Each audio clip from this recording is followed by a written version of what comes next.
ఎలా సంపాదించారు అంటే అంటుంది సంపాదన గురించి వచ్చిన విషయంలో వాళ్ళ నాన్న గుంటూరు నుంచి వచ్చిన వ్యక్తి ఈ రోజు ఎన్ని వేల కోట్లకి ఎలా అధిపతి అయ్యాడు, వీళ్ళు ఈ రోజు ఎలా ఈ కోట్లన్నీ అనుభవిస్తున్నారో వాళ్ళు చెప్పాలి.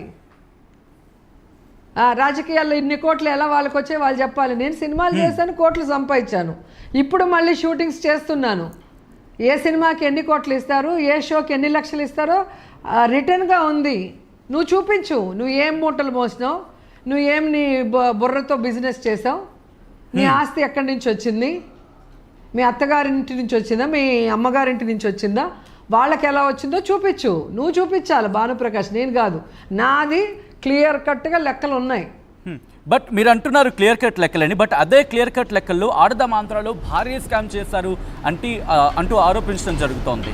ఇప్పటికే అరెస్ట్ల పర్వాన్ని చూస్తున్నాం. ఆంధ్రప్రదేశ్ లిక్కర్ స్కామ్కి సంబంధించి మిథున్ రెడ్డిని కూడా అదుపులోకి తీసుకున్న పరిస్థితి ఉంది. సో నెక్స్ట్ రోజానేనా టార్గెట్, లేకపోతే రోజా అరెస్ట్ కాబోతున్నారా? దీనికి సంబంధించి ఏమైనా చర్చ ఉందా? సార్ మీరు కూడా జర్నలిస్ట్గా ఎన్నో సంవత్సరాలు ఉన్నారు. నేను సూటిగా ఒక ప్రశ్న మీకు వేస్తాను. ఈరోజు మిథున్ రెడ్డిని అరెస్ట్ చేయడం అక్రమ అరెస్టా కాదా? ఈరోజు మిథున్ రెడ్డికి ఏం సంబంధం లిక్కర్ దీంతో?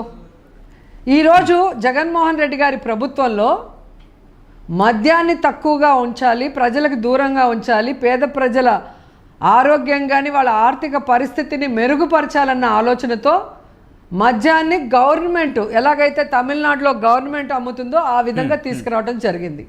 దాంట్లో టైం లిమిట్ పెట్టారు. 43,000 బెల్ట్ షాపుల్ని రిమూవ్ చేశారు.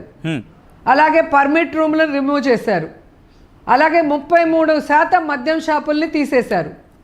ఏ ఒక్క డిస్టిలరీకి కూడా పర్మిషన్ ఇవ్వలేదు. మరి ప్రభుత్వం అమ్మితే లంచాలు ఇస్తారా, ప్రైవేట్ వాళ్ళు అమ్మితే లంచాలు ఇస్తారా?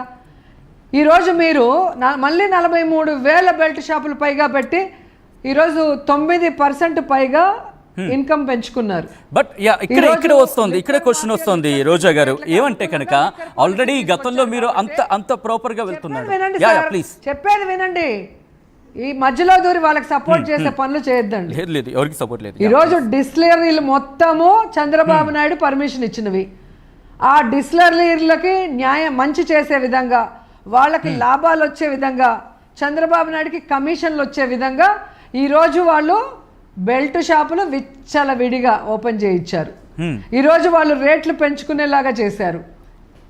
ఈరోజు మద్యం షాపులు ప్రైవేట్ వాళ్ళకి ఇచ్చారు. వాళ్ళకి లాభాలు పండించేలాగా ప్రభుత్వం దగ్గరుండి, పోలీసు దగ్గరుండి అమ్మిస్తున్నారు. కాబట్టి చంద్రబాబు నాయుడు కూటమి ప్రభుత్వానికి లంచాలు ఇస్తారు. కానీ వేరే జగన్మోహన్ రెడ్డి గారి ప్రభుత్వంలో ప్రభుత్వం అమ్ముతుంది, ఎక్కడ no belt shop, no permit room, మద్యం షాపులు 33% లేకుండా మొత్తం సేల్స్ పడిపోతే ఎవరికి ఇస్తారు లంచం? ఏం కేసు ఇది? స్కామ్ జరిగిందంటే ఈరోజు జరుగుతోంది చంద్రబాబు నాయుడు ప్రభుత్వంలో. గతంలో చంద్రబాబు నాయుడు ముఖ్యమంత్రిగా ఉన్నప్పుడు జరిగింది స్కాము. జగనన్న గారు ఉన్నప్పుడు స్కామ్ జరగలేదు. కాబట్టి ఒకరిని అరెస్ట్ చేయాలి. ఈ చిత్తూరు జిల్లాలో బలంగా ఉండేది పెద్దిరెడ్డి ఫ్యామిలీ. వాళ్ళని తొక్కేసి, రోజమ్మ నోరు తొక్కేస్తే ఇంకా నాకు జిల్లాలో తిరుగులేదు అనుకుని ఈరోజు అక్రమ కేసులు పెట్టడానికి మీరు మిథునన్నని అరెస్ట్ చేసినారన్న విషయం మొత్తం రాష్ట్రము, చిత్తూరు జిల్లా అందరికీ తెలుసు. ఇక ఆడుదాం ఆంధ్ర విషయానికి వస్తే, ఇదే ఆడుదాం ఆంధ్ర 100 కోట్ల బడ్జెట్తో జరిగితే 100 కోట్ల స్కామ్ ఎలా జరుగుతుంది? రెండోది, మీ అసెంబ్లీలో, మీ శాసన మండలిలో మీ మంత్రులే ఇచ్చారు ఆన్సరు. ఆడుదాం ఆంధ్రాలో ఏదైనా స్కామ్ జరిగిందా? ఆ ప్రశ్నే ఉత్పన్నం కాదు. దాని మీద ఏమైనా ఎంక్వైరీ చేశారా? ఆ ప్రశ్నే ఉత్పన్నం కాదు.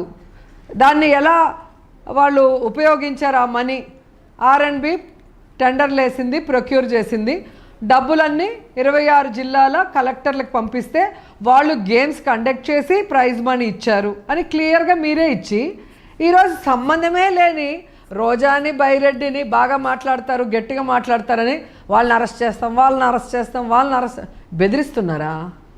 బెదిరింపులా లేకపోతే వాస్తవ రూపం దాల్చే అవకాశం ఉందా? మామూలుగా ఉండదు. ఏది బెదిరింపులా లేకపోతే వాస్తవ రూపానికి వెళ్ళే అవకాశం ఉందా? ఎందుకంటే పార్టీలో మీకు సంబంధించి చర్చ జరుగుతూ ఉంటుంది. ఎటువంటి మాటలు కరెక్ట్గా అసెంబ్లీలో రిటర్న్ గా ఇచ్చాక మళ్ళీ మీరు కూడా ఇలా అడిగితే నేనేం చెప్పగలను? అసెంబ్లీలో అబద్ధం చెప్పలేరు కదా, శాసన మండలిలో అబద్ధం చెప్పలేరు కదా.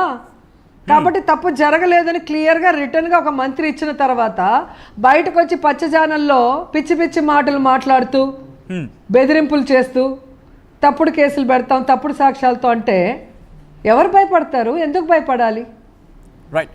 ఇక్కడ మీరు ఇంకొక మాట అనడం జరిగింది మిథున్ రెడ్డి విషయానికి వచ్చినప్పుడు. ఆఫ్ కోర్స్ మిథున్ రెడ్డి కూడా తను సిట్ ఎంక్వైరీకి వెళ్ళే క్రమంలో ఆర్టీవీ ఆయనతో ఎక్స్క్లూజివ్గా మాట్లాడినప్పుడు ఆయన ఒక మాట అన్నారు, ఇది కక్ష సాధింపు చర్యల్లో పెట్టిన కేసు. బట్ సిట్ ఎంక్వైరీ ఇవన్నీ చూసిన క్రమంలో